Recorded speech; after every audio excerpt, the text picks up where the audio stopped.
Welcome to the Real Advisor Podcast, TRAP, TRAP. Please follow us and join in the conversation on Twitter @Advisor Podcast, where you can suggest ideas and themes you'd like the TRAP team to discuss. Also remember to like and subscribe to our YouTube channel and leave a 6 out of 5-star review on iTunes. Doing all this really helps us, which means we can do more to help you. Now let's head over to the studio for the latest pile of TRAP.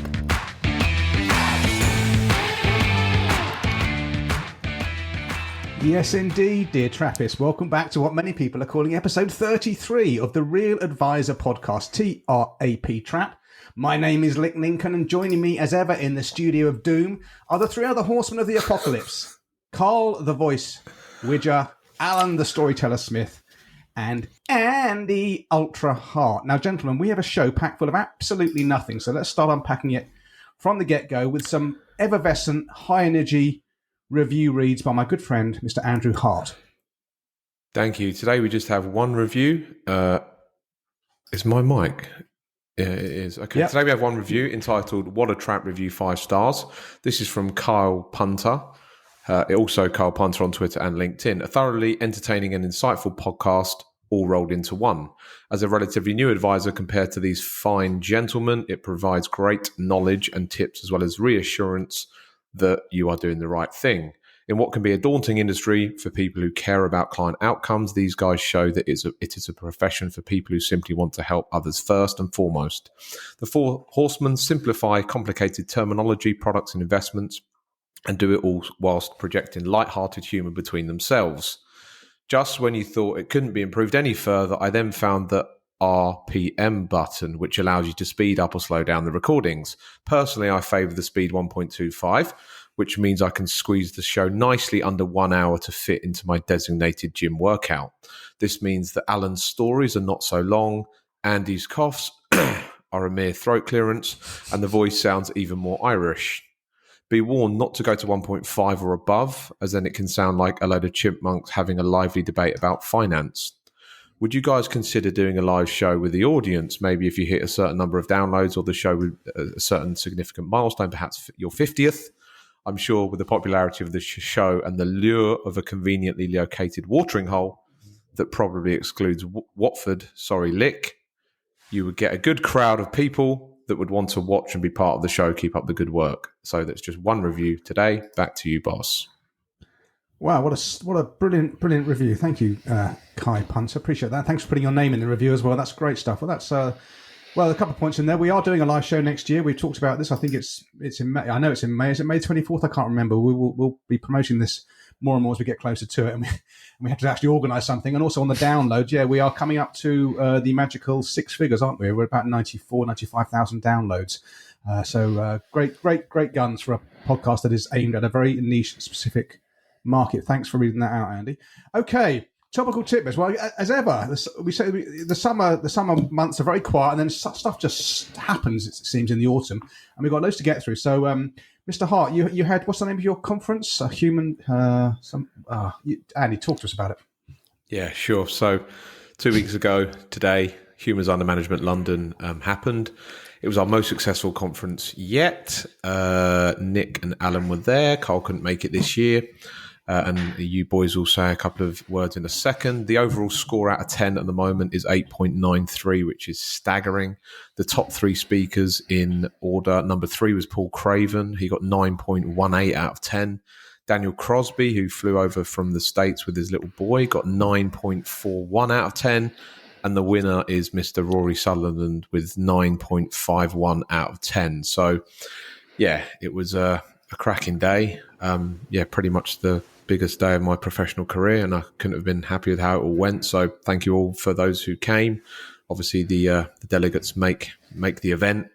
That's it really. Onwards to next year. So I sold it out many months before kicking off. So now I'm going venue shopping in sort of January 2024 to find a venue that can have 500 people. So it's going to be a huge undertaking for next November. So yeah, over to you and Alan, who were hero worshipped, you said, during the day, weren't you? Well, yeah, we'll close on the hum wrap up. But I just want to say to all the Trappists that were there, just thank you very much. It was just lovely myself and Alan, I think we're both overwhelmed by it. Really, just throughout the day, people coming up to us and saying thank you, and the show's great, and we're learning stuff from it. Just really, really lovely. We do appreciate it. You know, the show is for you, and to meet people is a real it's a real privilege. Alan, any comment? I'm going to give you a new word that you haven't heard before. Liminal. Do you know what liminal means? No, I didn't think so. I'm here to educate you as well as the audience. Liminal is a time or a place between things, between other things. The liminal moments and conferences are arguably as valuable, if not more valuable sometimes, than the core content. The liminal part is as we've talked about before, the waiting, the coffee breaks, grabbing a drink, bite to eat, and these random conversations that you have. It was great. You're right. I think I'm right in saying, Andy, this is the first time in all your Hum conferences, which you've done 13 now. This is the first time. This was the 13th. That was the 13th. Lucky, unlucky for some. First time that neither Nick nor I did anything at any conference in any country. That's right, because we were just attendees, which was pretty good, actually. Oh wow! And we received the highest score we've ever received. Yeah, that tells you something. Okay. Never attend. Never speak Moving again. on. Moving on. But yeah, you're right. The number of people that came up to all of us and just were saying how much they were getting out of Trap. And the one thing, there was so many conversations. One thing just made me smile. I thought it was lovely. There was a group of young advisors, 4 or 5 of them, that all work for the same company. And they were just saying, they told me they've got their own Trap WhatsApp group. Mad. Every time there's a new episode, they just discuss it. Discuss the latest things we've been going on about, and they tell me they get a hell of a lot from it. So it's lovely. It's lovely to get the positive feedback, and it gives us encouragement to carry on, keep on going. Well, hopefully we can do a Trap live at Hum London 2024, but obviously we'll discuss that. We're going to do a separate event anyway. So yeah, enough about that. But you're doing you're considering doing them in other cities right now. We might do Barbados. Right. Yeah, just to tie. Should we say this for the Hum podcast when it comes out? Right. Let me just tie a bow in this. So let me just tie a bow in this. So Hum South Africa is going to be on the 17th of September 2024. I'm hoping to do either Dublin or Sydney in October. I need to finalise that soon, and then London will likely be on the 14th of November. Anyway, enough about that. Thank you very much for supporting. It means a lot. Back to you, boss. No, well done, Andy. Well done indeed. Okay, we're at 500 subscribers on YouTube. It's quite an effort to get subscribers on YouTube, and 500 is quite a decent number. So when we get to 1,000, that does give us a chance to sort of monetize the show for a little bit. That's a bit of a landmark. No need to comment on that necessarily. Voice, your unique ideas exchange, the first one ever of its kind in Ireland, as we understand it.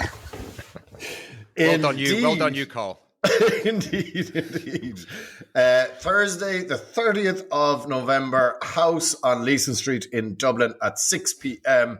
If you're a principal of a financial planning firm or of a firm that's looking to transition to financial planning, please do come along. It has been pointed out that I have perhaps inferred that this is a unique idea. I didn't think I did. I apologize to anyone who was offended. I know it's not a unique idea, clearly, because we've spoken about the ideas exchange here. I do know there's a couple of smaller groups in Ireland. I just thought I'd put it out there. So if you're interested, who knows where it might go? It might go absolutely nowhere, but all are welcome. And I know I think there's about 10 or 12 have said that they're definitely going. There might be more coming along. So yeah, I'll fill you all in on the next episode as to how it went. Assuming we can tell you how it went. But anyway, looking forward to it. Looking forward to catching up with everybody, and should be a bit of fun. Brilliant. Okay, Alan, you've got a bit of from my perspective, you can maybe disabuse me, but it sounds like a horror story, Consumer Duty update. Is it a horror story? There's a couple of points I just want to raise. Look, here's the headlines on Consumer Duty, just to remind you and Carl, who isn't affected yet. Consumer Duty is a wide-sweeping piece of legislation that came into force in July of this year. all of us just simply had to comply. Like all these things, you don't pay it too much attention until it gets close to the deadline. You say, shit, what we're supposed to do here, and you make sure it's done. And credit to my colleague Shireen, who took care of it all for us. And there was a lot more actually that she did that I wasn't fully aware of. But we're compliant by the deadline. Happy days.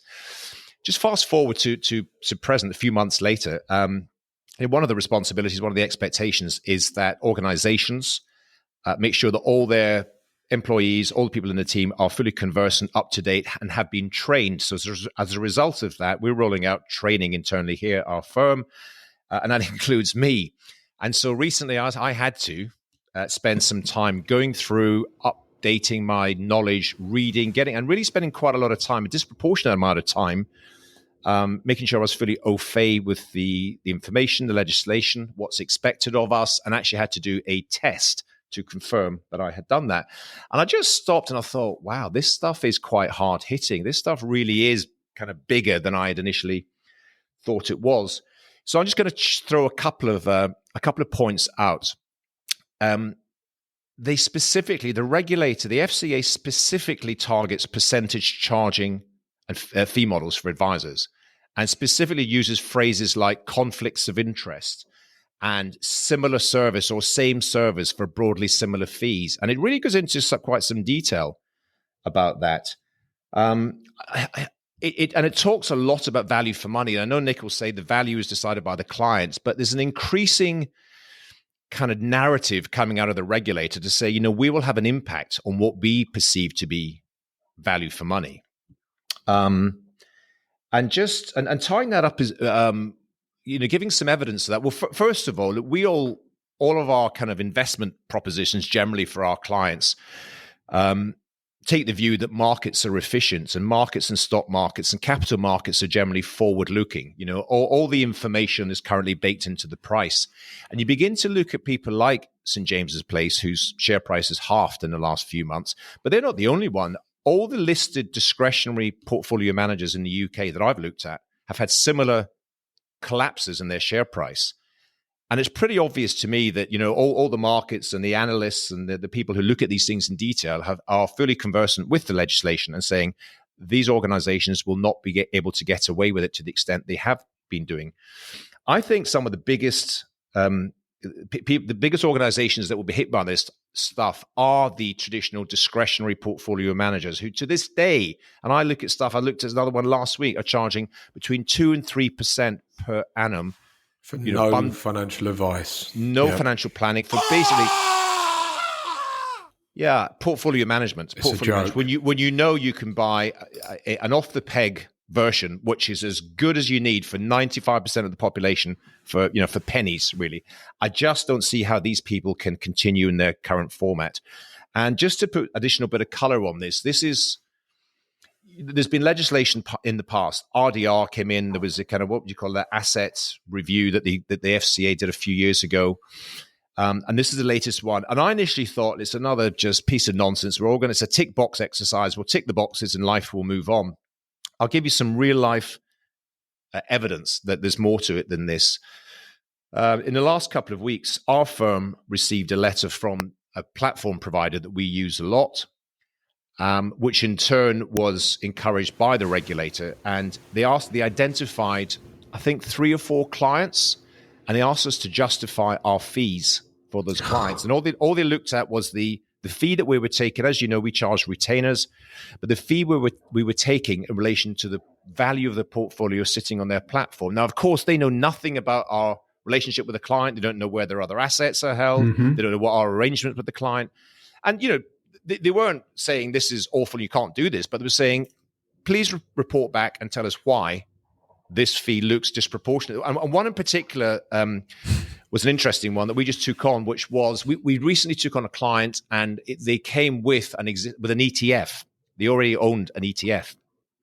And as we're kind of going through, and our portfolios don't hold ETFs for various reasons, but we held, whilst we were getting everything else organized, it was on the platform for a couple of months. And of course, if there's income being taken out of it, that's considered a trade. And I think the platform charges £10 a trade.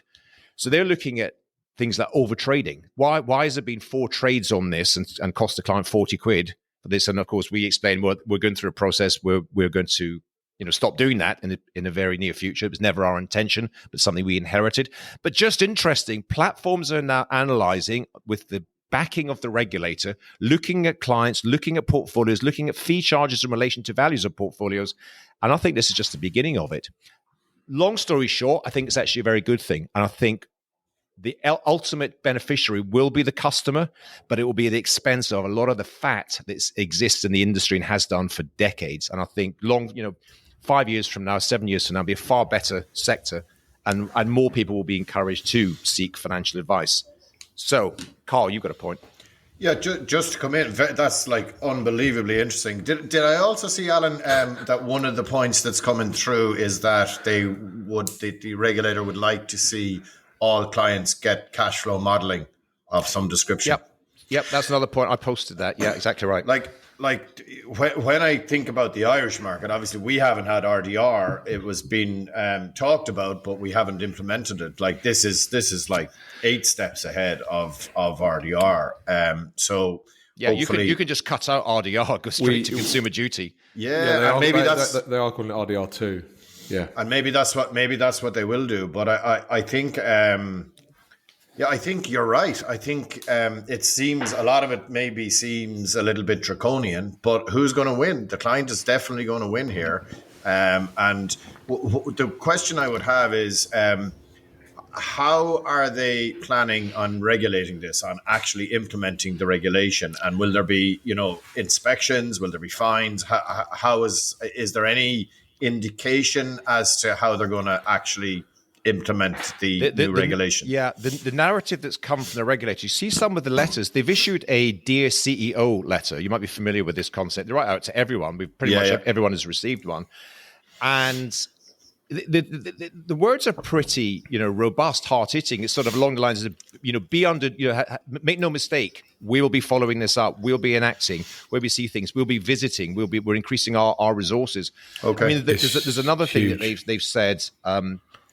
It just is kind of data driven. So vulnerable clients is an issue. Everyone's got vulnerable clients, and actually everyone, according to the data, well, the vast majority of human beings will be vulnerable by the definition at some point in their life. So they've done their research, and something like 69%, 70% of stockbrokers, discretionary managers say they have zero vulnerable clients. And by definition, that can't be right. Jeez. So they're really focusing on that. And they're immediate. So it's only been in place, a few months, and they're already coming back with their feedback, their data, and say unacceptable. We will be putting resources. I think this is a great thing for businesses like ours and others who are listening to this. That was the point I was going to make. Surely this is, if you're doing financial planning, low cost funds, that kind of stuff. This has to be a massive opportunity. If they brought this into the Irish market now, I think 80% would be gone. Yeah, it'd be decimated. So I think it might even be 90%. So look, does the client win out of this? Yes, the client definitely does. Therefore, this is a good thing. I've always extolled the virtue of proper corporate governance and looking after the client first. And I think this can only be a good thing, albeit I appreciate it has meant an awful lot of extra work for everybody in the UK market. But I'd love to see the Irish regulator following suit and doing something similar. Really, really, really would. Any thoughts, Nicholas? I mean, I felt my blood pressure rising as you described your experience. I mean, the consumer. There are definitely people in this profession on the industrial side of what we do who charge way too much and don't offer any value for it, and have done for, DFMs. Decades. Like SFS, DFM. You heard of SFS, DFM? School fees sorted. Not for the clients, but for Tarquin and Petronella, the school fees are sorted by the exorbitant fees they charge. And these people have good riddance to them. But if I got a letter from my platform saying justify this fee, I just don't know how I would react. I don't think I'd react particularly well to it, I have to say. But you just respond. You do a 2-line email response and then move on. It would probably be a 2-word. That's fine. Response. That's all you need. That's all you need. And then they 2-word response. Yeah, you're doing more than enough, Nick, as you know. Financial planning led portfolios, blah blah. Of course, he is. So we all. Yeah. So the good news is, if a firm like us, which has been doing all these things for years. gets the letter, then and we're getting examined, then we'll deal what with the rest of the market. There's none of this stuff. What their answers are going to be will be interesting. Carl? What's the percentage of firms, never mind the DFMs and the bigger firms, but of the IFA market who are actually doing cash flow modeling, real financial planning, as we would describe it? Like, is there still a big lag? Is there still a whole huge cohort who are not doing it? Yeah, If I was being very generous, I'd probably say 20%. If I was being quite pessimistic, it could be even low as 10%. We're in a slightly different bubble, aren't we? But a lot of them are obviously embracing it. They know it is the future, so they are accelerating that journey towards it. There's one thing knowing it's the future, and there's another thing the regulator telling you it is the future, and if you don't do it, you're not going to be allowed advised clients. Like, this is massive. It's huge. It's huge. Yeah. And there are some well-known brands in this country certainly who say they do cash flow modelling but they pay lip service. So Nick, your mic's a bit scratchy, so maybe try and speak a bit quieter. Anyway. Or not at all. Or we'll just go on, the three of us. Yeah. Right. We've done that to death. That's really, really, really, really interesting stuff, though. Thanks, Alan. Okay. Cheers. There's a link in the show notes, but with the FCA letter about the fee justification put in there by Smithy. Okay. Now, Morningstar came out with an article. I think they do it every year. Actually, new research on safe withdrawal rates. That was put into the show notes by somebody else, but apparently I've now been tagged with it, so I can talk about it. Bizarrely, the Morningstar say their safest portfolio for a 30-year retirement portfolio with the highest withdrawal rate is one that has 20% in equities and 80% in fixed income. And their premise is, well, that's the client goes into it yesterday. Bond yields are now so much higher than they were a year ago or 2 years or even 5 years ago that you can have way more. But I still don't get it. I still do not understand how a 30-year portfolio predominantly massively in fixed income can cope with rising lifestyle costs. It just doesn't. And they've got all the research and they have these guardrails and the assumptions they make and so forth. But to me, I just think that's nonsense. And so a 2080 portfolio, 20% equities, 80% bonds, the withdrawal rate is 4%, they say, over 30 years. And you'll have a 90% success rate of the portfolio outliving the person. Whereas a 100% equity portfolio has a withdrawal rate of 3.3% over 30 years. Maybe I'm thick. Fixed income, rising lifestyle cost. The dissonance in my head is just too much. I can't compute that. I don't know if you guys have any feelings on this report. It was me who put it in to the show notes because I read it a few days ago, and I mean, these things come out all the time.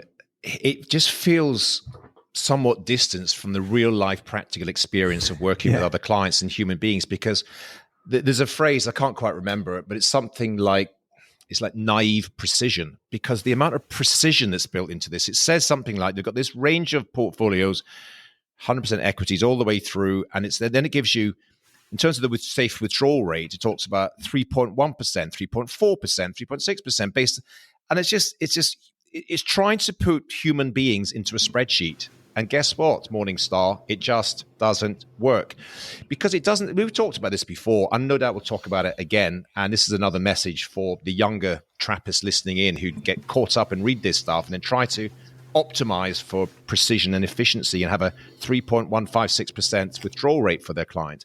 And then guess what? The client gets ill, or the client gets divorced, or the tax rates go up 10%, or just life happens.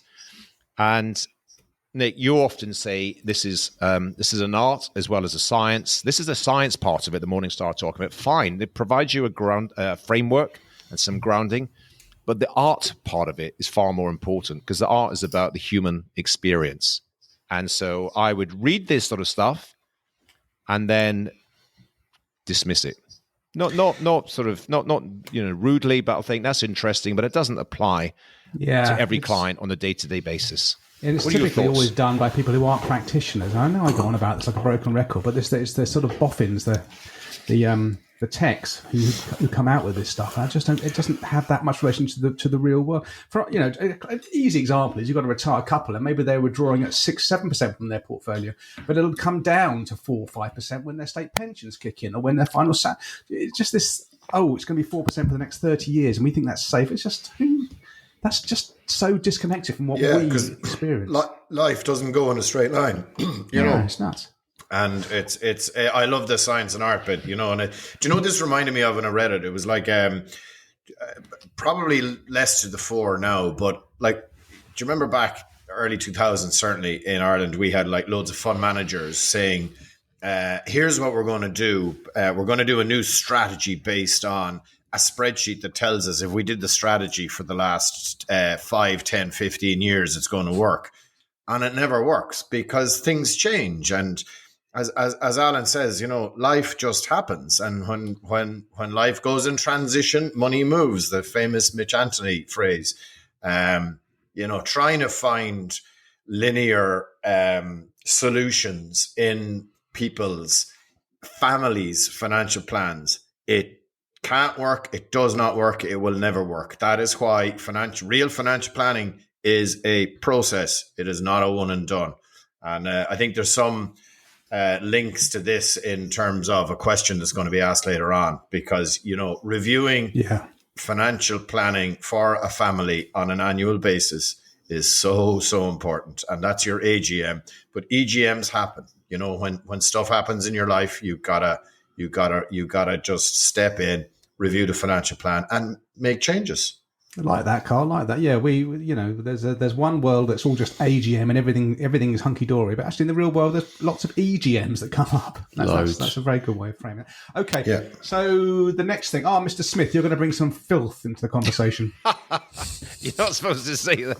I posted it in our notes. I just said filth. I hope the lawyers aren't listening. Look, this is just something. I travel on London Underground. I came down to the tube station the other day at Bank Station in the city of London, where hundreds of thousands of people pass through every day. And I see this massive billboard for a company called Tickmill, tickmill.com. And effectively, they're an online trading platform. And they are saying, open an account, takes 2 seconds, and make loads of money and trade contracts for difference, whatever they are. Oh my trade God. Options, leveraged trading, borrow money and all this sort of stuff. And so I look at this as a man. And you see people looking at it. The point of advertising is it tends to work. Otherwise, people wouldn't advertise. And so thousands of people pass by. So you go online and I quickly check their website. It does say, albeit in a kind of disclaimer down the bottom, 70% of investors lose money using our services. 70% lose money because they have to have some disclaimer. And you look at that led me to look at a couple of other ones. There's another one, I can't remember their name, but they say 86% of investors lose money. And it depends on the time horizon you talk about. Yeah, it's closer to 99. It's closer to 99%. Once the time horizon goes, yeah. Yeah, if you go into the years, 99% people lose money, and just a pure gambling company. And even those who make money, investors, some other report I saw come out of the US, it's equivalent to gamblers. It's equivalent. Look, there's 0.0001 whatever, because that's the nature of distribution of outcomes. And just data statistics. Some people, 1 in a million makes a fortune. 1 in 10 million win the lottery, etc. But even those, the small amount that do make money, it's kind of equivalent to minimum wage. You earn more working in McDonald's, for the time you spend. So earlier on, I was giving some kind of general positive, faint praise towards the regulator, the FCA. That now I'm going to criticize them because this is an approved advertisement that is going to create meaningful misery, negative outcomes and harm to retail customers and investors. Because I tell you, people are, it's tough times out there. There is a cost of living crisis. Things are going on. And if you've got like a small amount to spend, you think I can trade my way into, good financial outcomes. And you open an account, and no doubt, obviously I didn't do it, no doubt it takes 2 seconds to open an account. It'll be very quick and efficient and slick. It won't be some of the stuff we have to do in the hoops we have to jump through. And so I think the regulator ought to clamp down on this stuff. If you're a serious professional investor, have a party, knock yourself out. But if you're an average punter going through a bank tube station and think that's a good idea, I'll open this up on my phone, you're destined for a world of hurt, my friend. So best avoid and it. the other thing, like, not only will they lose their money that they put in, like if you're doing CFDs with leverage, right, you've got these dreaded margin calls. Yeah. Well, there's no limit to your downside. If you just put money in, you sounds like someone talking from experience there, Carl. But in the meantime, Smithy, just make sure you can justify your fees. Yeah, we'll do. Bureaucrat you don't know from Adam. There is a cost of living crisis. I can tell that by Alan's grey shirt. Anyway, back to you, Nick. You're obsessed. You've got an obsession with this shirt. Okay, moving on. So Advisor Asset is a platform that enables you to do your wrap due diligence and pension switch comparisons. It's got a reduction in yield calculator. I use it for my platform due diligence. It's used by a number of IFAs.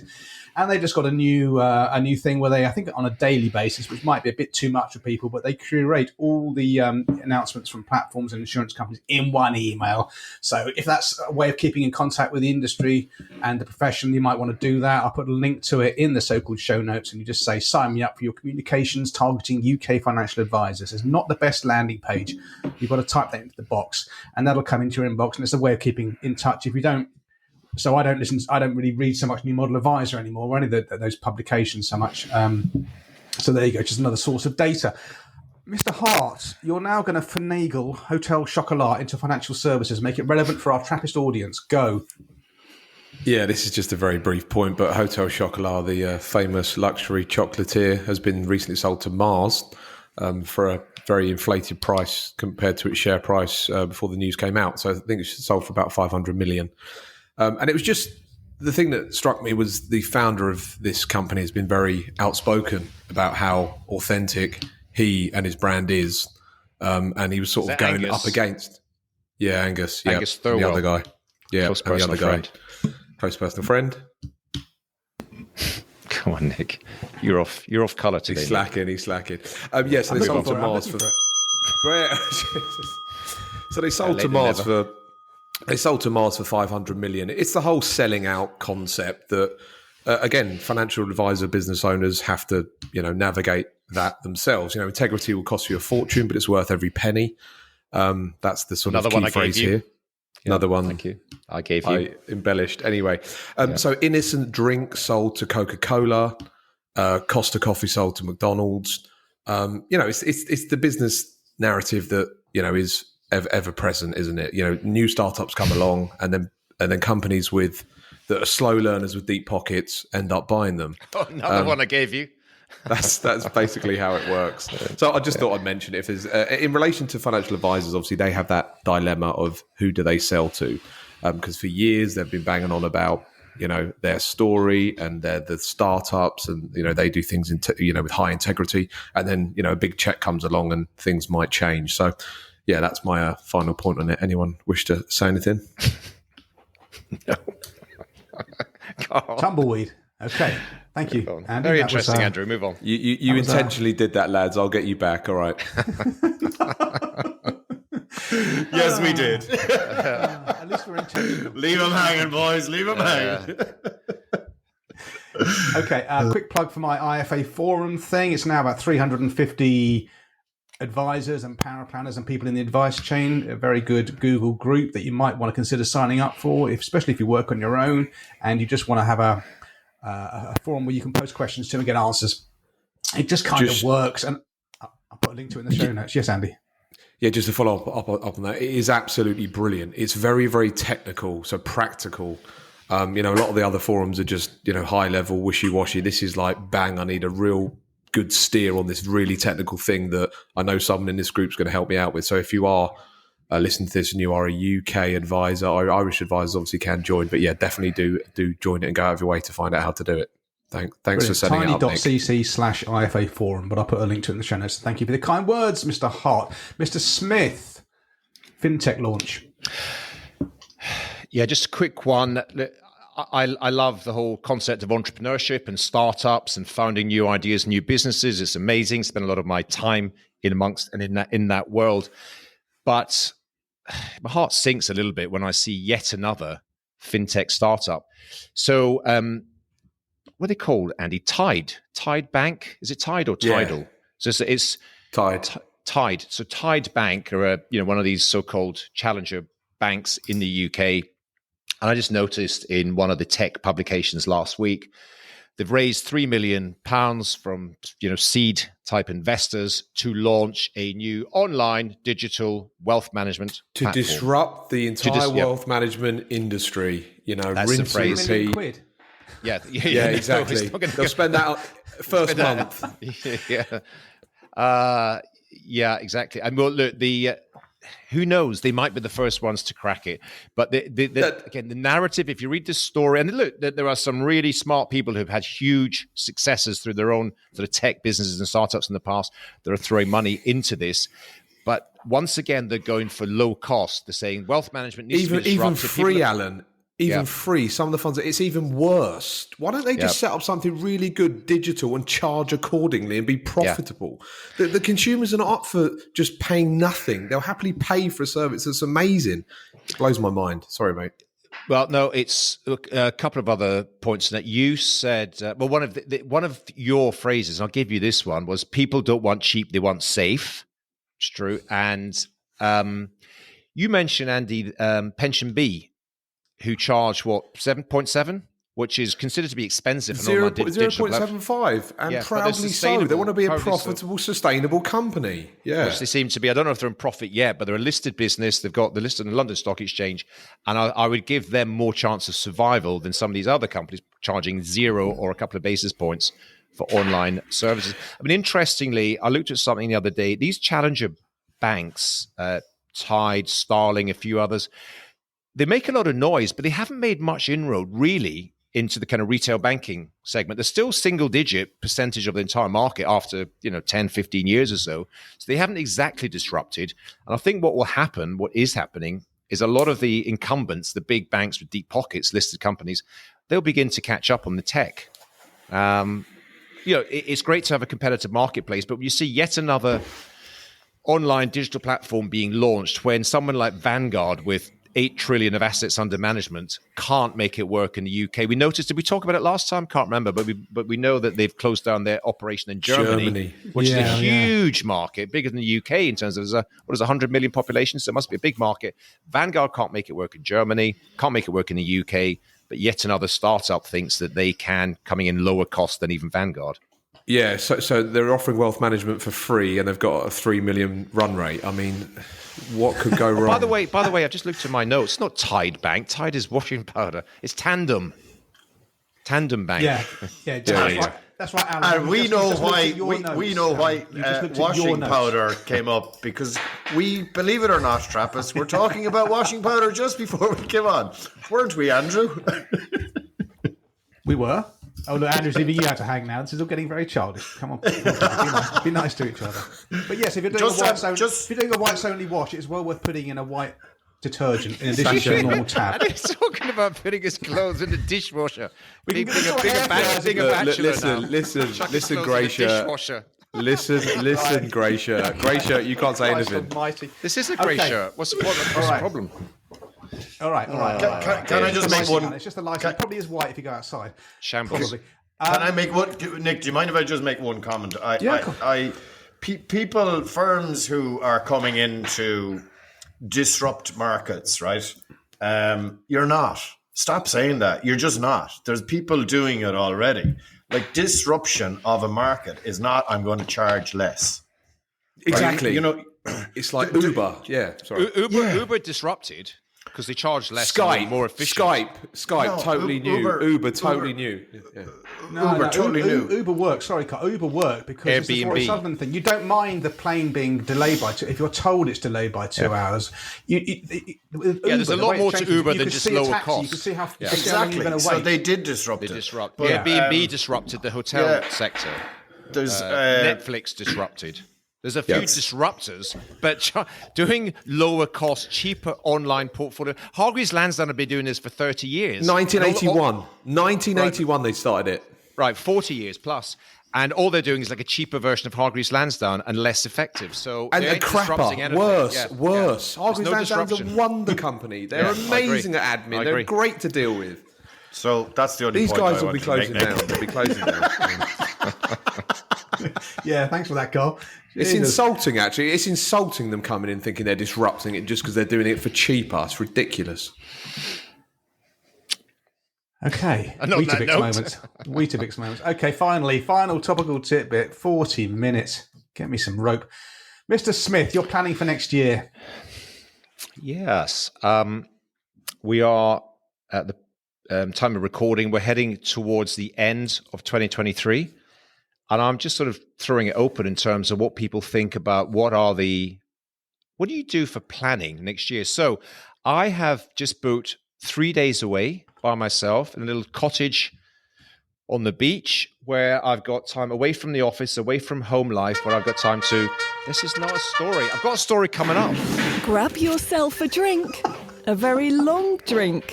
It's story time with Alan Smith. Once again, you were premature, Mr. Lincoln. If Once again. you don't tell me you've got a story coming up, how am I supposed to know?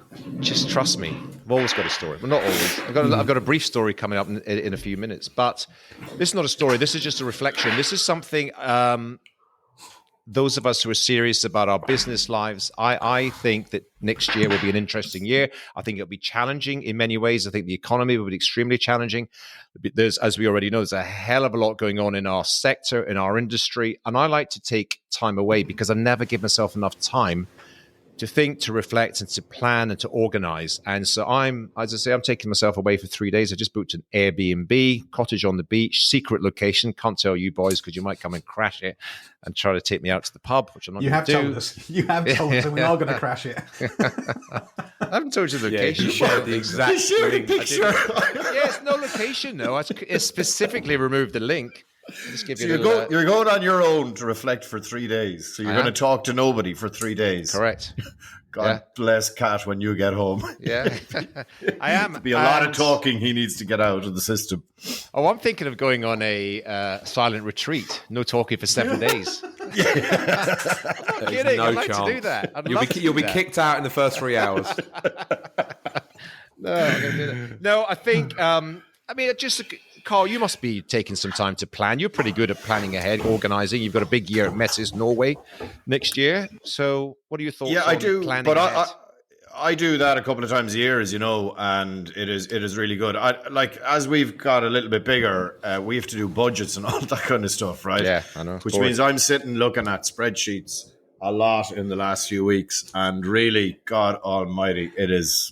I just hate doing it. Hate doing it, but it has to be done. And we're in serious planning mode. Like we've a lot more people now, so the expectations of everybody has to be very, very, very clear, and we got to be very disciplined about our approach. So rather than doing a lot of stuff kind of off the cuff and ad hoc as we go, it's like, no, we got to plan it out. We got to know what events are on. We got to, so it's all a year in advance, which is, do you know what? It's good discipline. And especially for me, because I tend to have these great ideas and just follow them, as opposed to, right, let's decide now, what are we going to do? What are we going to focus on? And we'll talk about that actually a little bit more. So, but going away on your own for a few days, it is just absolutely, you got to take some time. You said this to me, Alan, loads, right? You got to take some time to sit at your desk with nothing on your agenda. Mm-hmm. And this is just taking that to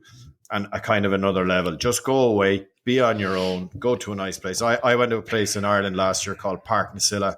I spent 4 or 5 days down in a beautiful, beautiful place. I did a lot of walking in the afternoons, and I just sat and kind of wrote ideas. And that was at around this time last year, I'd say. Yep. And we've had a great year. I don't know if it's because of that, but there's lots of little things add up to make a successful business. And that's certainly one of them, I would say. Mm. Yep. I recommend it. I won't ask these two jokers because they make it up as they go along. But Andy has got what would you like to introduce? I'm Andy? super excited about 2024. I think it's going to be a fantastic year for many reasons. I think we're heading into a bit of a boom period, let's hope. Yeah, I think my 2024 is pretty much sort of sketched out. I've got all my annual planning meetings between January and March, got the conferences later on in the year, and most of my training days have been booked out. So I'm waking up on January the 1st with pretty much, the full agenda sorted out. Obviously, I've got Trap every 2 weeks as well. So, yeah, I'm not really looking for too much growth. It's more maintaining what I currently have. Yeah, it sounds interesting going away for a couple of days on your own, Alan. I've never done it, but I travel quite a bit on my own anyway, so I've got quite a lot of thinking time. I'm certainly not having a packed diary next year. I'm pretty much blocking out my entire year now. So I'm trying to avoid any phone call conversations. They just ruin my flow. So it's just only important meetings are going to get into the diary. It's weird. I'm sort of the busiest I've ever been with the most amount of clients. Fucking hell. You got him, Nick. Well done. Everything and he can't be told anything. His name is too hard. Yeah, Mum, not now, Mum. You're ruining my flow, Mum. I'll call you back in 3 months. Put it in the diary. In fairness, he didn't. It took him a lot. It took him 48 minutes to break, but we broke him. Hold on. Anyway, just a question. When you say block out your diary, right? Do you put in time? Because I know Alan does this. Time of nothing. Because I just feel guilty myself if I put in time for nothing. Oh, definitely. Definitely. Carl, that's a huge thing that I really, really struggled with because despite rumors to the contrary, I'm a worker. I've always, come from humble roots. I come from Scotland. You're a worker. Have you said that correctly? I'm a complete worker. And you're the biggest worker I know. You're the biggest worker I've ever known. But we are in the thinking profession. I know Nick's going to just eyes glaze over, and luckily we think hard for a living. We think hard for a living. Yeah, we think hard for a living. And honestly, I would just I've taken time out in the past. I try to do it every week, but then sometimes I don't do it. And go for a walk in the park, and I sit in the park bench, and I just stare into space, and I think, and that's where all the best ideas, the best thoughts come. You're never going to get your best idea. You're never going to come up with good things to do whilst you're, on a computer screen, doing stuff on a phone call, on a Zoom call, Get out there. The more I do get out there, see people's stuff, I get stuff on my email, phone call. Exactly. If I just sit in my office for 2 weeks, nothing good will happen. Nothing good will happen. If I just bugger off for 3 or 4 days, or even, go away or something, lots of stuff happens. I don't quite know what that is. There's maybe another, I don't know, just a conversation, probably not on this one because we're running over time, but about optimizing and organizing your day, your week, your month. There's things that I now do that I didn't used to do. Yeah, which we remain in this, and I think we always will be this kind of hybrid work style. And there's locations where I optimize for certain activities, and some not others. And there's times of day. And for example, a quick example, I would just avoid at all costs wherever, unless it's absolutely super urgent, or any meetings, any phone calls, anything to do with anyone meeting anyone else until lunchtime every day. Morning, if you do 2, 3, 4 hours of deep work, creative work, whatever it might be in the morning, and then afternoons are free for other things, engagements, meetings, face-to-face, social, etc. For me anyway, it works. It works, but rather than a jumbled up calendar, jumbled up diary with a meeting here, trying to write a blog article there. Yeah, maybe this is a conversation to be developed. What does the optimum quarter look like? And break it out over a couple of months and what that looks like. Yeah. I'd start small with it, Carl, and block out every other Monday or something, and then I started blocking out every Monday, and then I started blocking out every other Friday and every Monday. Now I just block out basically every day, the whole year. I do it. I do it as well. I Monday 7 a.m. till 9 a.m. in my calendar I block it out every week, those 2 hours, and I call it GSD, getting stuff done. And I just look at the week ahead. I do the worst tasks that are coming up in the week. I do them in that mornings. On that Monday, I just get my head organized. I see what I've got to do, and I just think about things. I read, I'll read financial services stuff on the web and consume content, but I don't want to be doing a client meeting first thing on a Monday. I want to get my head in order, and I want to get my diary mapped out for the week. And that every week, Monday 7 till 9, it's GSD, getting stuff done. Don't ask the phone's in airplane mode. It's just me Between organising Monday my 7 week. a.m. and 9 a.m., Nick. Like, nobody listening to this would ever have a client meeting between 7 and 9 a.m. on a Monday. It's like, that's 7 time anyway. No, I do. 7 a.m. to 9 p.m. Monday. Now I'm in. No. 7 a.m. to 9 a.m. My client meeting is 7 a.m. till 2:30. That's the window you've got me in. Except for Monday, but Tuesday, Wednesday, Thursday, I think Friday. the earliest client meeting start for me is 10 a.m. No, I've done some 7:30s this year. It works. All right. Okay. We'll come back to this. Definitely. I'm because I'm on this. My big thing is I'm feeling guilty if I've nothing in my diary, so I need to get over myself, and because I do know when I refresh. Your best work is when you're thinking. Yeah. You think hard for a living. We think hard for a living. Okay. Maybe we'll do it as a let's plan me out. How am I going to do it? All right. Great. Thanks, boys. So I think it's time that we moved on to the meat and potatoes of the shows. We're 50 minutes in, and we are going to do a series of what we're loosely calling marketing masterclass episodes, probably 3 on the bounce, and this is the first of the 3 of them.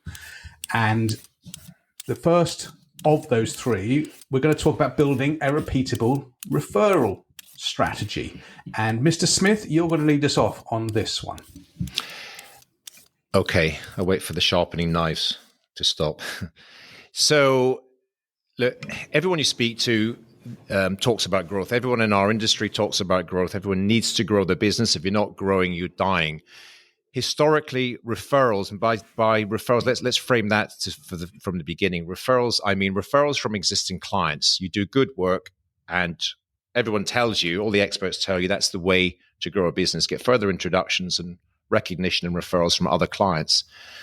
And the concept of having this phrase, a repeatable, scalable, systemized process for capturing referrals. I've been in many conferences over the years, and the sort of speaker says, raise your hand if you've got what I just described. Almost no one raised their hand.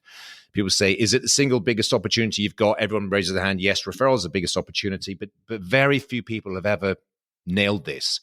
We all get referrals kind of by accident. I'll speak for myself. We get them. Of course we get them. They're a big source of business for us, but they're kind of accidental. There's not a lot of intention around it. And I've given a lot of thought to this over the years. I've actually built something here called the Referral Strategy Toolkit, and I've just gathered a lot of information. I've read a lot of books about it, and I'll highlight a couple of those in a moment. Sources that you can go to which optimize this strategy. And I've realized a few things about referrals. Let me tell you a brief story. Now I get it. Okay, thanks. Right, okay. True story. Last week, I was, came out of the tube station. I was heading to quite an important meeting. And I came out of the tube station, and the rain was biblical. It was just absolutely chucking down. And I had about a 7-minute walk to my destination where I was having this meeting. And trust me, it would have been, I've never seen it. I think it was that storm, whatever it was, that came through recently last week. And I've never seen rain like it. It was, if I'd stepped out in that for more than 30 seconds, I might as well have just jumped in a bath and then gone to the meeting. It was that heavy. And I thought, right, I got a couple of options here. I'm either just going to be late for the meeting, just not go. I didn't have the phone number of the person I was meeting, so I couldn't call them and say. Or just go and get absolutely soaked to the skin and just arrive there like a drowned rat. And then lo and behold, across the street, this is Oxford Street in central London, big shopping street. Across the street, I see there's one of these tourist shops. What's it selling? Umbrellas. So with great haste, I run across the street, got soaked in this sort of 30 seconds it took me to run across the street, and I went into him and I said, and I noticed while I was waiting, looking at it, that he was taking his signs down. And what he was doing was taking his prices down, because he's realized the market has suddenly changed. Surge pricing for umbrellas. Completely. So I go across the road and I grab this umbrella. I say, how much? This is, so I say, how much for this umbrella? He says, £20. 20 quid. I thought, and this is an umbrella you'd probably buy on Amazon for about $4.99, I reckon. £20. I think, oh, bollocks. Fine. But I pick up the umbrella, take it to the counter. By the time I get to the counter, the guy at the counter says, all right, mate, there it is, £25. I said, whoa, the guy just at your door, your colleague says 20. I'm arguing with him over 5 years. Sorry, mate, it's 25. He's got it wrong. They made the price up completely. What did I do? I said, fine. So I paid it in relation to, it was quite an important meeting I was going to. The point of this story here is there was urgency. I had some urgency, therefore I executed on a purchase decision right there and then. What I've realized, it's a long-winded way of getting here, but it's important because it's fundamental to a referral strategy. Welcome to the Umbrella podcast. Very rarely is that how the shirt got ruined running across the road? Very rarely is the work we do urgent. If it's pouring rain, you go into a meeting, buy an umbrella is urgent. If there's a flood in your house, getting a plumber around is urgent. You're not really quibbling about it. You just go and find a plumber or whatever. Very rarely the work that we do is urgent. And therefore, you got to think differently. Because if you ask a client for a referral, it's awkward, it's not urgent, and they've got to then pass it on to somebody else that they don't know their circumstances. If you ever need a financial advisor, my guy, my girl is good, you should contact them. It doesn't make any sense. So you can take this a lot of different ways, but there's a couple of ways that I would suggest doing. Number one is just understanding the idea of building funnels, building something of value and of help for clients or prospective clients. So very simply, what you can do is you create a repository for really helpful information that's designed to be given to friends of your clients, colleagues of your clients, etc. You've got to build relationships. What we know is very rarely, as I say, is this stuff urgent. So what we're in the process of doing is building a very simple website landing page, which is a hidden page to the rest of the world, but it contains very relevant, very interesting information that clients can refer their friends to. So there will be a classic lead capture document, something of interest and relevance. And in that, as we know, and we'll talk about this more later in our section on content creation, we are then given opportunity in return for the client, the potential referee's email address. We get permission to drip feed highly relevant, highly appropriate, educational, helpful information, because rarely is the stuff that we do urgent. But if we can drip feed, nurture them over months and months, maybe years, because once you create this, it doesn't matter. And so there you go. So there's just one thing to kickstart this conversation. I've got a few other things I can share with you in terms of practical experiences, but the idea of asking for referrals and client meetings makes no sense to me. It's just so obscure and weird and awkward and unprofessional. But the idea of helping your clients by saying, by the way, we built this piece of this digital piece of information. You can make different ones. It could be a pre-retirement one. It could be a number of different specific issues. But we've got some really helpful educational checklists, downloads, workbooks, you name it, that we've got for these friends of yours. If you want, send them a link to it. So you build it you make it a repeatable, systemized strategy. Every time you've got an annual planning meeting, for example, every time you're sending out a client newsletter, for example, you send a link to this. This might be helpful. And all you're doing is capturing people's attention and building a list which you can nurture over time and that they can opt out from at any time if they're not finding it of any value. So that's a starting point. Who wants to go next? I'll jump in if you want. Look, all great ideas, clearly, absolutely fantastic, right? For me, that's kind of like the content creation piece that we're going to talk about, because we've done some. It does cross over a lot. This, but yeah. So look, what I thought I'd just kind of talk about is we've built this business absolutely entirely on client referrals. So, but I'm in the same boat as you, Alan. We don't ask for the referrals, right? So one thing that I think is missed a lot is you even kind of said it, Alan, at the very start. Do great work and the client referrals will come. Don't miss the first part. Do great work. So what I mean by that is, how can you make the whole financial planning process really, really cool, really, really memorable? So it's obviously just do your cash flow model. It's not, right? And a lot of it is making the clients feel like they are heard, right? So it's a lot about have been brave enough. Like I remember, and I've spoken about this a lot, when we started talking about goals, dreams and aspirations, it was like, holy shit, the pensions guy is talking to me about fluffy stuff, right? But actually having the bravery to go there with the clients so that when they leave the meeting, they'll walk out, right, and say to each other, or maybe even say to you, wow, that's an awful lot different than I thought it would be, because they will then spread the word. And then it's really small things can help massively. So a client comes into us recently and is talking about buying a boat. And one of the guys that sat in the meeting with me sent the client an email of, here's a boat for sale. You might want to look at that. Now, it was a little bit of a joke because he said this massive, massive yacht, right? But the point is, the client was heard and we kind of made a little bit of a joke out of it, right? Another one, client came in a couple of years ago, want to go to Australia and do a little bit of a tour in my motorhome. And we just sent him a book on touring Australia. So these small things, they're really small. They do not cost a lot, right? But it just tells and shows the client, I'm listening, we are listening, and what matters to you matters to us. And then you make sure, obviously, that it's in the financial plan for the next time you have your AGM with them. How did that go? And we have voice memos after every single meeting, because you can't remember every single case. But if you have a voice memo, here are the main things that came up. Well, then you talk to the clients again about, at the outset, at the start of the meeting, well, the last time you were in, this is what we spoke about. Did you go and do that or whatever? So I think don't underestimate the power of doing great, great work, and then you will be referred on, right? A couple of things that we've done lots of different events, as you know, and I think now you learn and you develop and they get better as you go, but trying your best at the outset to do 5-star events, because again, it's, even if it's only a small event, make sure you think about everything, because then people have a good feeling, have a special feeling with dealing with Metis, and that's what we want them to get out of every touch point they get off us.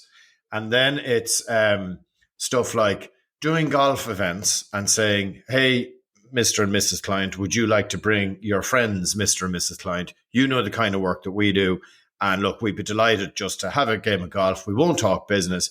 And look, if you feel that it might fit, that has worked really, really well for us.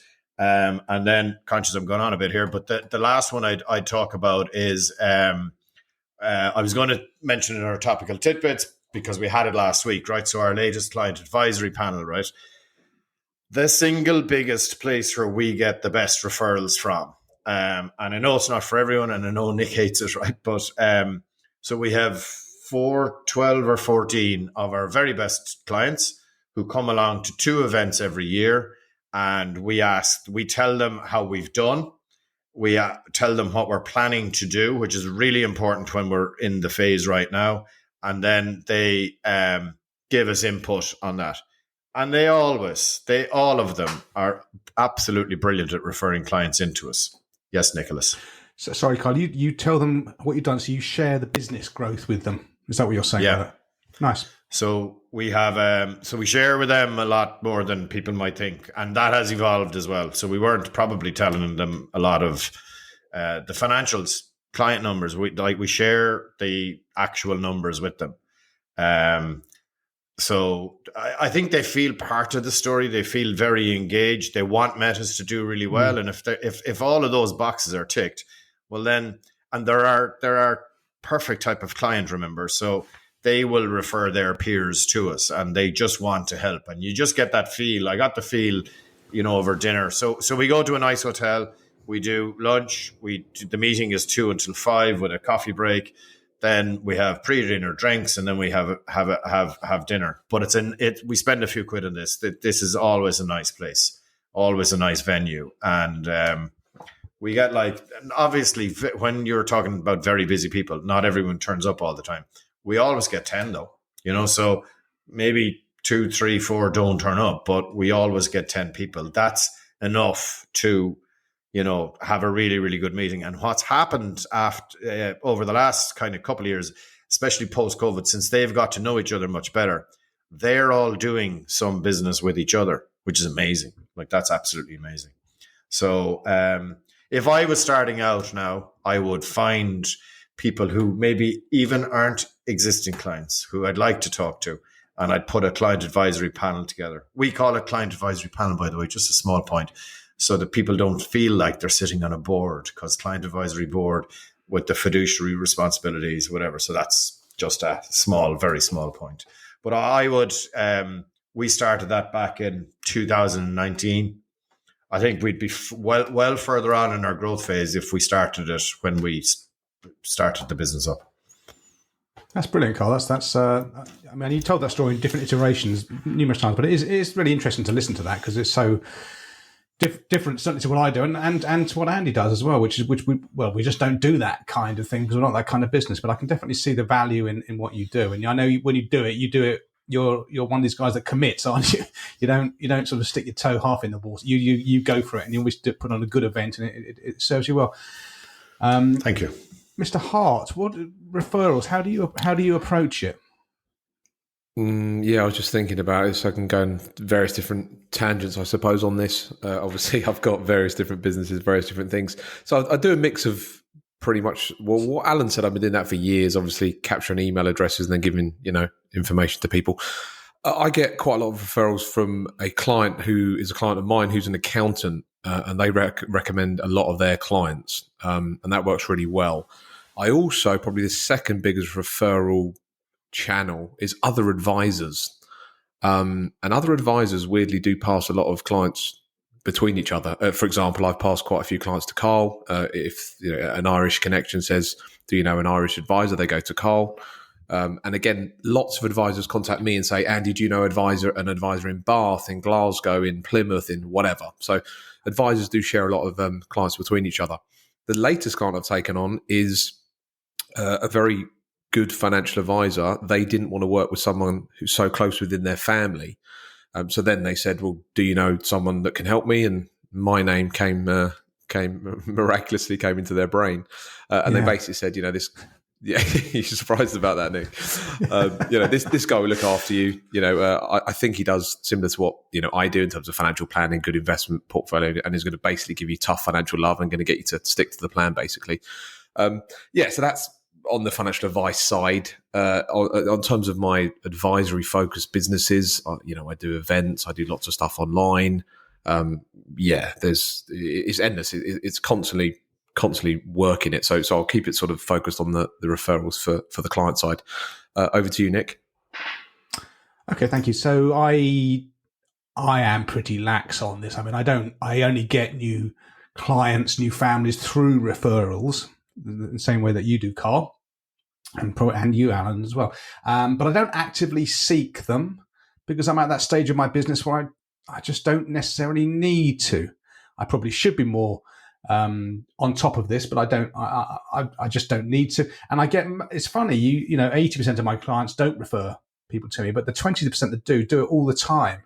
It's just it's just maybe another iteration of Pareto's rule, the 80-20 thing, and.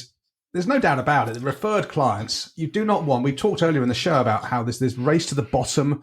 The internet is obsessed with cost and getting the cheapest. And you don't want web trawlers coming to you. That's my view. You don't want people coming to you through the internet who don't know you from Adam, but have just seen your website and think, you referred clients, they come to you, they're like those baguettes you can buy from the supermarket, the part cooked baguettes. All you need to do, you don't need to screw it up. All you got to do is take the baguettes out and put them in the oven for 10 minutes. They're almost done for you. And a referred client is like that because someone they know will be like them, has the same outlook on life, probably roughly the same life situation, has said, listen, my advisor, Nick Lincoln, he seems all right.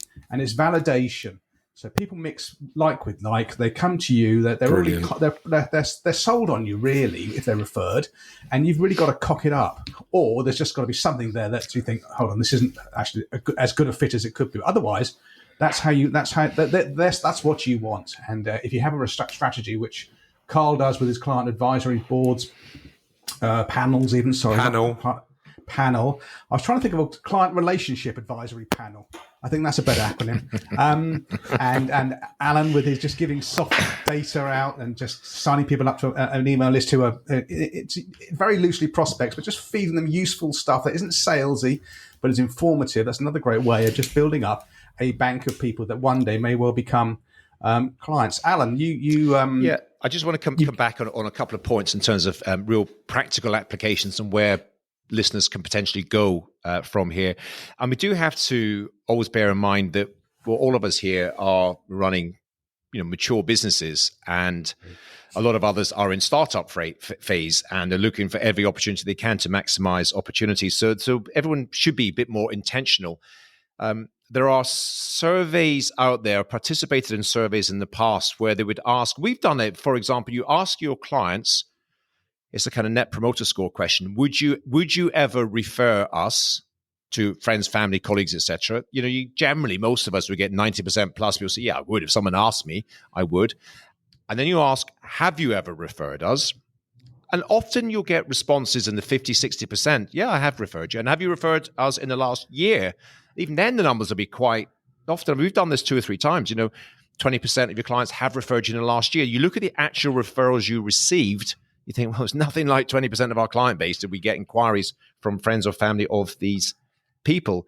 So there is an opportunity being missed here, because as you know, a referral could be bumped into somebody at the proverbial barbecue. Who do you? It's Nick. He's a good guy. I'll give you his phone number, his email address, and no one ever follows up. So trying to be a bit more. The client thinks that's in their mind that's a referral. Yeah, isn't of course I referred you. I give you a name to somebody, and they did nothing at all with it.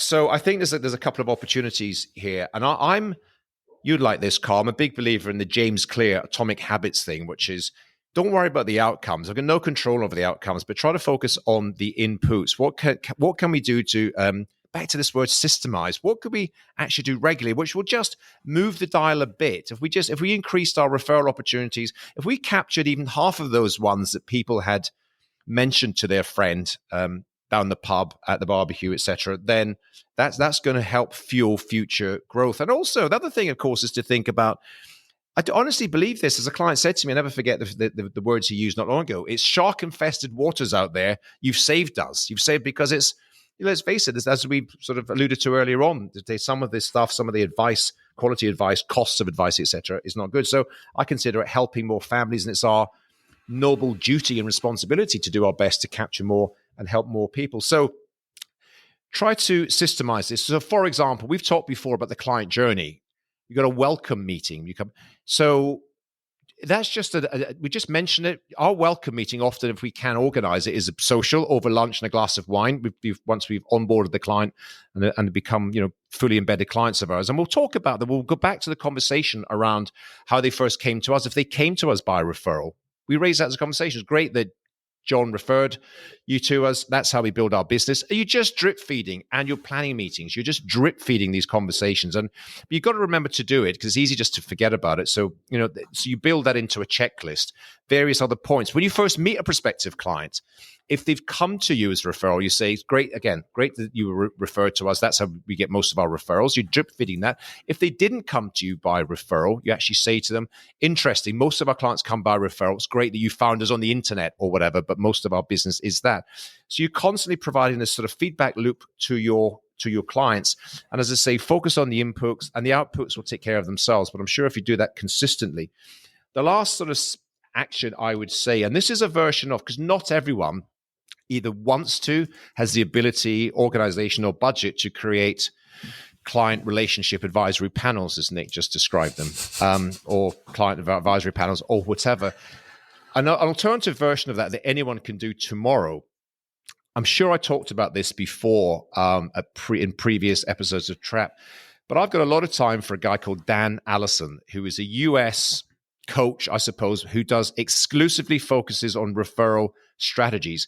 And he's got this concept, and again, I can post a link in the show notes, because a lot of stuff out there on the internet, there's YouTube videos, etc., where he just literally breaks down, including scripts, what he does.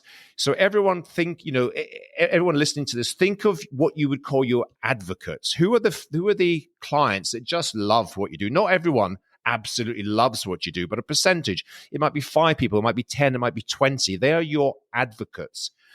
and you would reach out to them and offer to buy them breakfast, lunch, coffee, drink, whatever. And you've got a pre-organized conversation you're going to have with them. Number one, you're asking for feedback. How are we doing?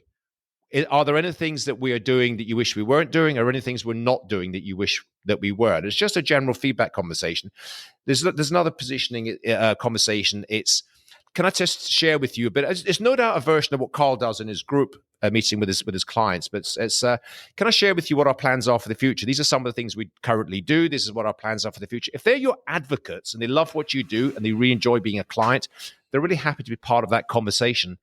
And the last thing you put into this meeting, this social, and it's nothing to do with their sort of annual planning meeting, etc. It's a very specific conversation you're going to be having. Is, look, we are planning to grow. We do believe that the best opportunity to grow is through individual referrals. If you're in my circumstances, what would you do? What would you advise me? How would you seek to grow that? And immediately you've told advocates, I didn't even realize you were, they will think, I didn't even know you were planning to grow. You always sound quite busy to me. No, Vic, okay. And they immediately, and again, I'm sure Carl will have examples of this in his group panel meeting, but they say, right, actually, I've got a few ideas. You should speak to my accountant, first of all. I know he deals with a lot of high net worths, et cetera, et cetera. So you get very intentional about having advocate meetings with these clients. And of course, then you must follow up with them. And again, there's a whole process to do that. The resources I've got from this, just 2 or 3 books. You should read Nick Murray, The Game of Numbers. You should read a book. There's a guy I've mentioned, before, Graham Eisner, who is the guy, I mentioned him before, is the guy that built Goldman Sachs Wealth Management, and how to get referrals. He's got a book called Just Ask, which is well worth reading. And there's a guy called Stephen Wershing, don't know, the US guy, you might have seen him, he used to have a podcast all about referrals. His book's actually interestingly called Stop Asking for Referrals, which is all about. So there's a lot of resources out there. There's a few practical things that people can do. But I promise you, if you're going to make any success of this, you do have to be intentional. Doing good work, absolutely, Carl, but it's a hygiene factor. I expect you to do good work. But then you can be a bit more proactive because clients do want to refer you, but they've got no framework in which to do it. So I hope that helps. Nick? Okay, Andy, your finger was raised. I just added a new, very Scottish word to Alan Smith's Scottish words. Group. Brilliant. Yeah, you might well hang your head in shame. Thanks for that, Alan. And that's a bit of a referral masterclass there, certainly from the Carl and Alan. So thank you for that. We are at 1 hour 16 minutes in, so I'm conscious that we maybe have given that a damn good thrashing. That's the first of 3 episodes. The next one is going to be Centers of Influence. Is that correct? And our masterclass, yep. And then we'll follow off with a content masterclass, yep. and you know, what content are we doing? Why are we doing it? How do we do it? Do we outsource it? How do we distribute it? How do people consume it? So loads to talk about there. So thanks very much for that. And it's just as well that we wrapped it up, because at the front door is Posty. She's hauled the bulging sack up my drive, and it's a chance for us now to just respond to Trappists' questions. Posted by you, our beloved audience, the Trappists. You are the show. There's a link in the pinned tweet, the pinned X, whatever you call these things now. Submit your question there. We will come to you, going to a ginormous hopper thing, and we're going through the hopper as we can. And this letter, well, I'm going to open it in a second. It's an enormous letter. It's very heavy. Let me just rip this. I'll put it on the desk. That was me dropping it on the desk. So this is from Master J. He sounds like a rap artist. Master J. He's not got a social handle for good reason. Okay. This is another War and Peace one. This is anonymous for good reason. I was recently invited to observe another advisor's client meeting as we were discussing transfer of clients from him to me. It started okay. As pre-meeting, we looked at the cash flow, and although we used different assumptions, it kind of made sense. Clients already drawing on investments for living, as he was between consulting gigs, but now considering full-on retirement. The forecast was tight, with 100 grand left at age 99, excluding the house. But it seemed manageable. But throughout the meeting, alarm bells started to ring. The first alarm bell was, early in the meeting, the advisor, not the client, the advisor brought up gifting to the family and how £100,000 might be a good plan as a gift. So Anon's question, Master J, his question is, how much fat in a plan do you like to have before gifting becomes something you raise? Second alarm bell, clients discussed burning through their cash pile, meaning the outgoings were drastically under-disclosed by a multiple of 5 figures a year, which is a massive under-disclosure. After the meeting, the advisor said that was news to him and they hadn't really discussed this in detail as retirement had only just come up. Question: how far in advance of retirement do you start discussing the mechanics of retirement planning and building the cash buffer reserves? Jesus Christ, Master J, you're getting your value here. Needless to say, I won't be taking on his clients, but it surprised me as we talked the same game, but the standards were way off where I was used to. Okay, I'll have a quick dib at this first of all. Yeah, it seems a bit of a naff meeting. I don't think 100 grand for me, if that's in nominal terms, in 30 years' time when he's 99 or she's 99, 100 grand could be worth 30k. So, but whether it's nominal or real, 100k is tight. And why the advisor is raising gifting, if the client raises it, fine. It's the client's meeting, it's the client's time. But why the advisor would raise that in that situation, definitely wouldn't like to do that. And yeah, you've got to know, it's very hard, right? We have all the financials, don't we? We can get the valuations off the platform. The client can tell us how much they've got in the bank and all that kind of stuff. If you haven't got just a grasp of what's going out of their bucket each year in terms of their lifestyle costs, and everything else is a waste of time. And I know it's very difficult to get it right because one year you're going to have more on holidays, you're going to buy replacement cars, but you've got to have a basic grasp of what the client is spending. And if it's clear that every year they say they're spending X, but their cash savings are going down by Y, because they're spending more than they told you, then you've got to have that conversation. You've got to nail that down. So, gents, a very long question there. Any of you want to chip in with a response to Master J, the hip-hop star? Yeah, I'll just quickly throw in a couple of points. Yeah, you mentioned it there, Nick. The key thing is spending in retirement. So, yeah, with my clients, let's say 3 years away from retirement, I've got a rough grasp of what they're spending, but I sort of, increase the pressure for them to, take it a bit more seriously. So at the point when they are actually in full retirement year, we've got a very clear grasp of their spending down to the nearest sort of £500, 33,500, 60,500. It's quite a tight grasp. It's interesting because he's taken over the client bank. So I think it's quite a good client bank to take over if the he hasn't. Job so far. That's the point. Well, he's potentially thinking about doing it. No, he's not. Well, he's declined. That's the point. Needless to say, I won't be taking on the clients. Well, it depends on where he is where he is in his journey. The fact about giving money away again is an important point. I want to have quite a bit of sort of fat in the plan before they're gifting out money to the kids. Yeah. Plan A is for them to be financially, financially solvent. Have a rock star retirement from sort of now until they pass away. So there needs to be quite a lot of additional fat before they start giving away money. And I do use cautious assumptions on the investment returns. So a couple of points there. Gents, Alan, Carl? I have a couple of points. Perhaps it's a little bit more nuanced than the guy or girl who posed the question, because maybe this is only the second meeting and maybe the client is only beginning to open up.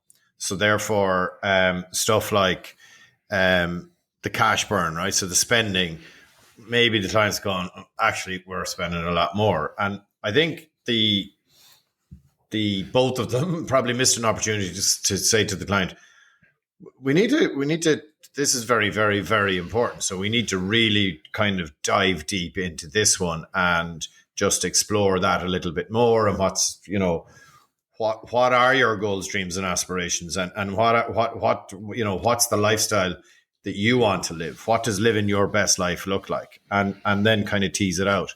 I think the gifting one is a little bit easy. I can't, for me, right, an advisor introducing gifting cash to kids when the plan is tied out the end, I can't but think that was a question that was asked prior to the meeting, and it was like, can we have a look at this? Like gifting, I'm assuming it's the same in the UK.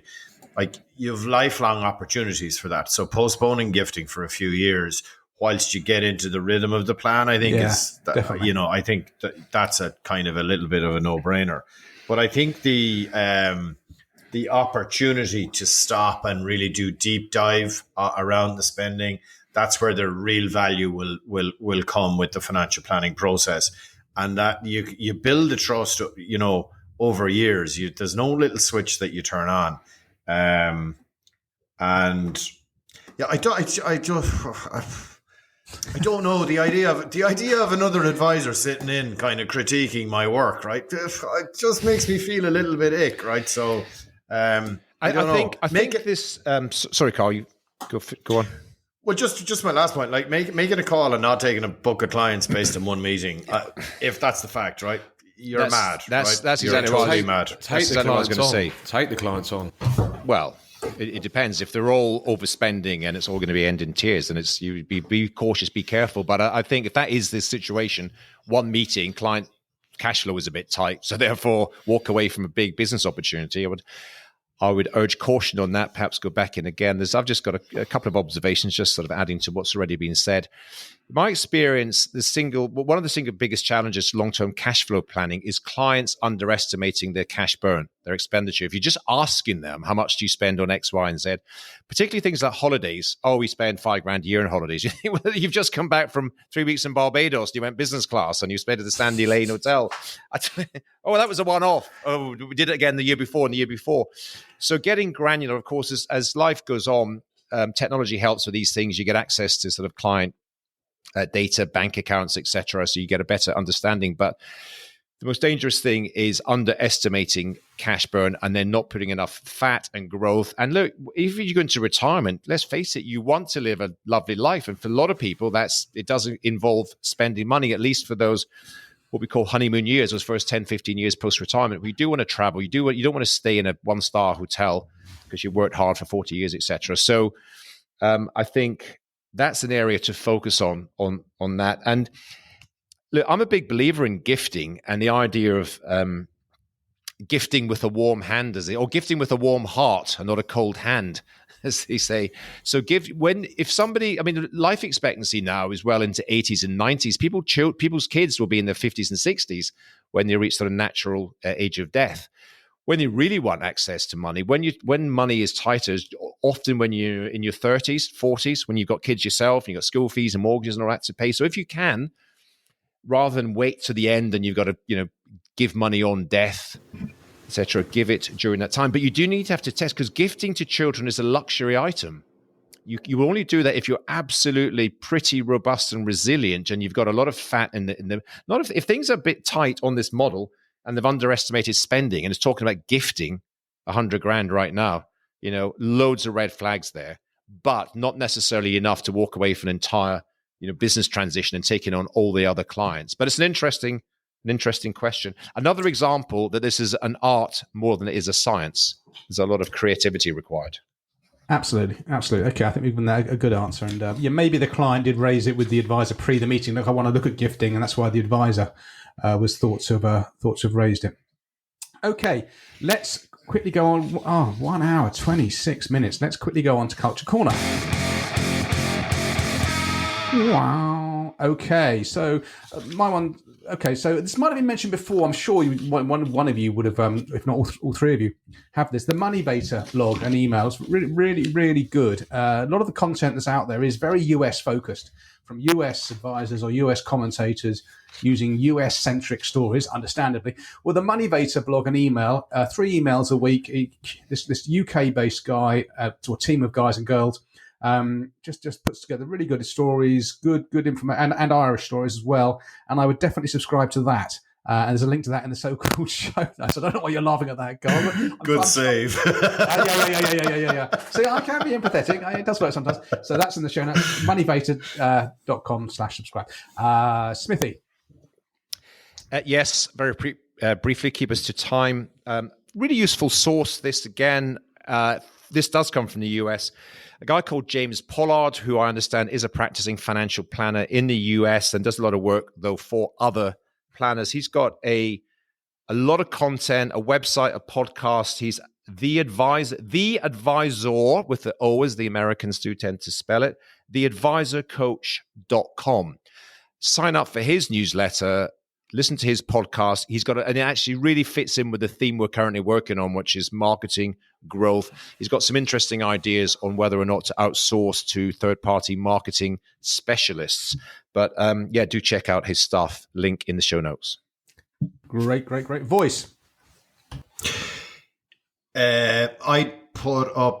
Did I put up Ben Carlson's article? I think, I did, yeah. Brief history of the 60-40 portfolio. Thought it was really, really good. Ben Carlson's stuff in general is, yes, probably very American, but there's some really great stuff there, and it's all backed up by data. And if you want some comfort around why a 60-40 portfolio will work into the future, you should read that article. I know several people on this podcast do not share the same view, but I thought it was really, really good. So, but check out his stuff.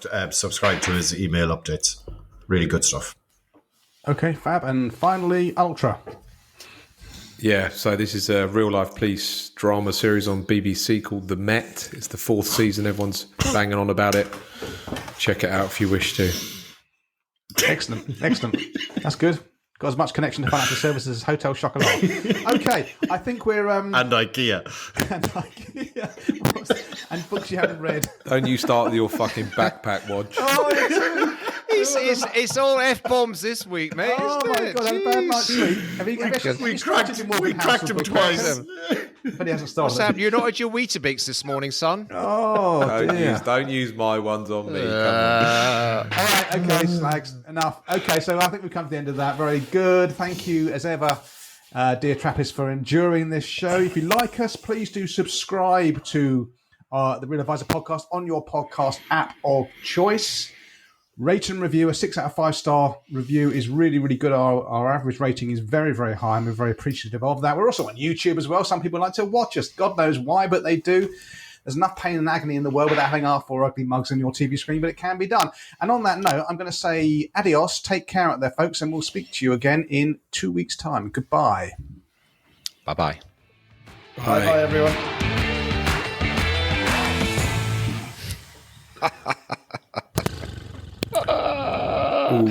Absolute shambles. Oh, what a mess. 2 F-bombs.